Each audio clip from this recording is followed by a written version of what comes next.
Hello friends, আমি জয়া প্রামিকাস কিচেনে আপনাদের স্বাগত। আজকে আমি একটা রেসিপি নিয়ে এসেছি।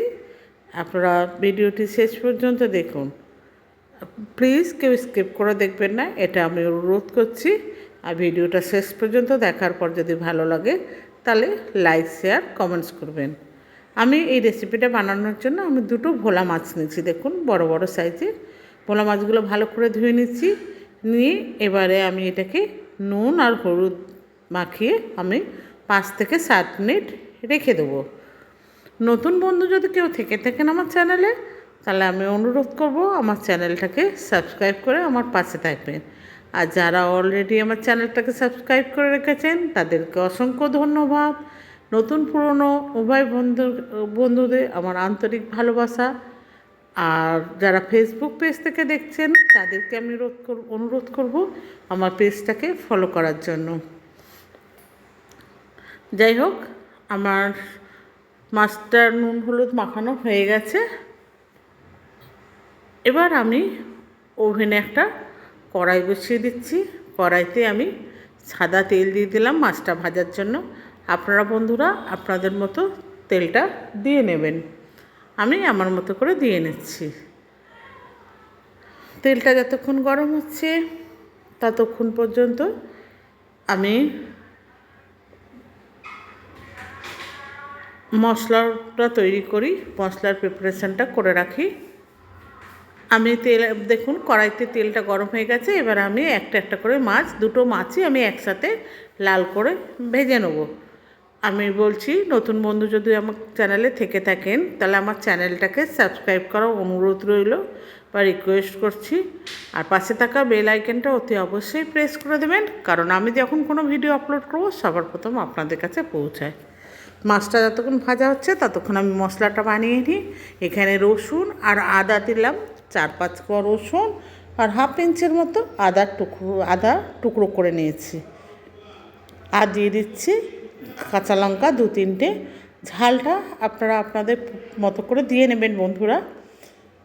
আমি এখানে কাঁচা লঙ্কাই রান্না করব, আপনারা চাইলে লাল লঙ্কাও ইউজ করতে পারেন। এবার আমি একটা পেঁয়াজ সেটাও কেটে টুকরো করে নিচ্ছি। নিয়ে আমি একটা পেস্ট বানিয়ে নেব।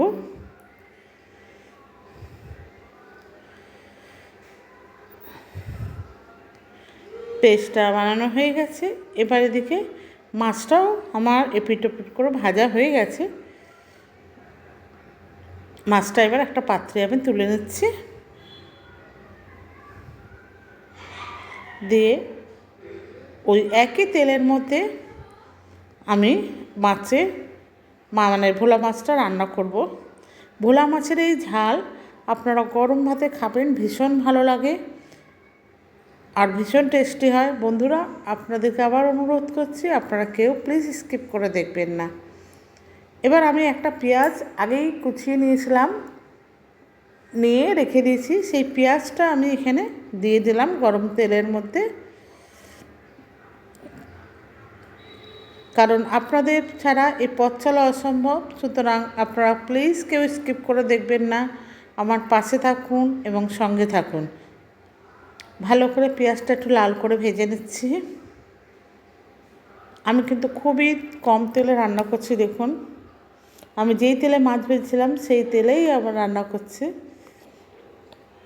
আমি কিন্তু আর কোনো তেল ইউজ করিনি।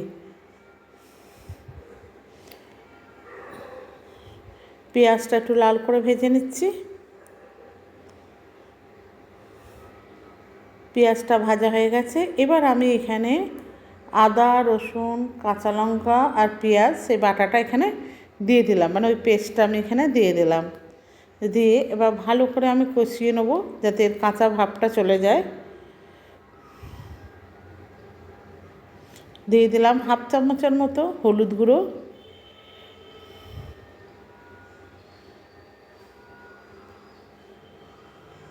স্বাদ মতো নুন দিয়ে দিলাম। নুনটা আপনারা আপনাদের মতো দিয়ে নেবেন। আর দিয়ে দিচ্ছি একটুখানি জিরে গুঁড়ো, মানে হাফ চামচের মতো। দিয়ে মশলাগুলোকে আমি ভালো করে কষিয়ে নিচ্ছি। যতক্ষণ না তেল রিলিজ হচ্ছে ততক্ষণ পর্যন্ত আমি মশলাগুলোকে কষিয়ে নেবো।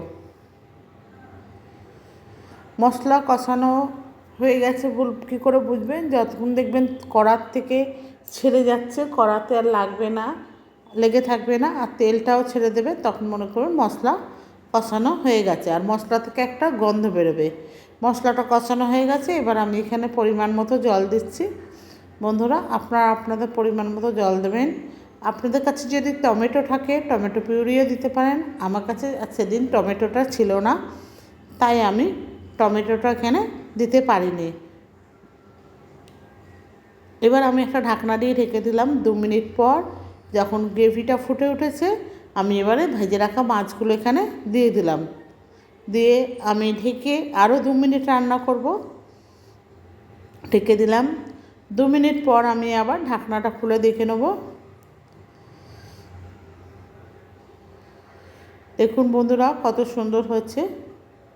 আজকে তাহলে বন্ধুরা এই পর্যন্ত। আবার দেখা হবে অন্য একটা রেসিপিতে। আমার এই মাছের ঝালটা হয়ে গেছে। ভালো থাকুন, সুস্থ থাকুন। ভিডিওটি শেষে লাইক, শেয়ার, কমেন্টস করতে ভুলবেন না।